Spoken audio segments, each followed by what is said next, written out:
I had heard you had like some previous conversations with Riri. Did she reach out to you when I'm Not Racist went crazy? Yeah, like I built a friendship with Riri. Like Riri, when I'm Not Racist that came out, she was one of the first people to like really hit me up and like repost it and like and we built like a really dope friendship. You know what I mean?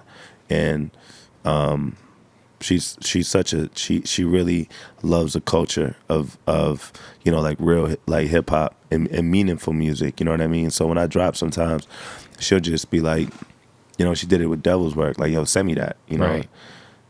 like send me that, and I'll send it to her, and then she'll just post it, and she'll just be like, yo, this shit needs to be seen. Like she really wanna, you know what I mean, like show love for real, and like I really fuck with her for that. And seeing her yesterday was like seeing a homie, you know what I mean? It's like she's a dope person. You gotta get a record one day when she's super active in the music again, because I feel like she comes and goes, you know what I mean? Like one day. She's a mother, For and sure. Like and a billionaire. And a billionaire. But she's, she got the Fenty popping. Shout out to Fenty. And she's a mom, and she's married, and she's just, she living a different life now. So I don't really know if her head is in the music like that, and it's like she gave us years and years worth of music, amazing classic music, by the way. So shout out to Ree. Speaking of classics, I feel like you've had like such a interesting path to where you are now, because like I first got hip to you with the 508 album, which was like 2017. Mm-hmm. Keep It 100 was crazy. Mm-hmm. And I feel like throughout the years you've like been about as anti-industry as you could be for somebody who's as big as you are. Pause. Is that? Yeah. So, you're gonna have some hard pauses with me. Go ahead. Pause. Go ahead. I mean, and I know you've been through a lot in the industry too. But is that always kind of been like on purpose? Because you have a very tight team. You've moved your own way your entire career. Mm-hmm. You've been through the major label shit. You've been through the indie shit. You know what I mean? Like, has that always kind of been a part of the plan, or did it just work out that way? To just be like anti. Like, you're writing your own shit. You're almost like like I look at guys like you. I look at guys like Russ. Like you guys just write your own rules to this rap shit. Mm-hmm. There's no like a lot of people just go by the blueprint. They drop a single, they work the single. If it don't work out, they drop another single. Right. But it's like, bro, that shit is like, even if you look at the song structure on a lot of my shit, like you said, it's just breaking all the rules. There's not hooks. There's no hooks on a lot of this shit. There's no hooks on ISIS, and there's no hooks on like a lot of these records. Yeah. Broski. Mm-hmm. I don't even know if what record.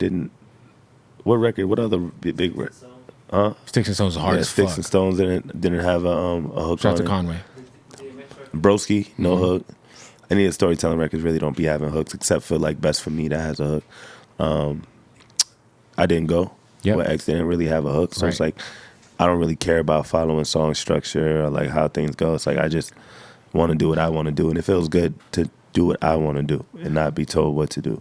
And then talk about your app too, because your app is like, for people who don't know, like you got an app that's very unique, because there's apps out there where you can like upload your music. Obviously there's the distro kids and the TuneCores and all that, but your app also provides like contract templates, like just different shit. If you're an independent artist and maybe you don't have the means or the resources to like know someone or a music lawyer or stuff like that, like if I had Tully, like when I really needed it, when I was coming up and like I didn't really know what things was, and I didn't really know about certain shit. Like, Tully would have came in clutch, especially the opportunities on there. You know what I mean, with the different features and shit that we were doing. Like, it really is like a central place for artists to have, to store all their assets in there. And to to write, record, listen to the beat all on a single screen. Oh, that's crazy.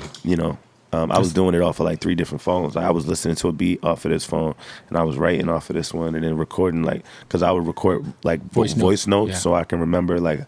But we had gotten patented so that we can be able to do that all in a single screen. You know what I mean? Which was pretty dope. And then I can write a song with you from a remote location. Me and you could be in a different location writing to the same song, shit like that. The loop function on there. So like if you sent me a record with like an open 16, I can loop the part that I want and write. All this is dope, bro. And it's like when you think about like there's never been like a pre-production tool for an artist to directors have what, like Final Cut, they have their own Premiere shit, right? That, yeah. Right, and then you got Microsoft for like Office and Microsoft Word and Microsoft this.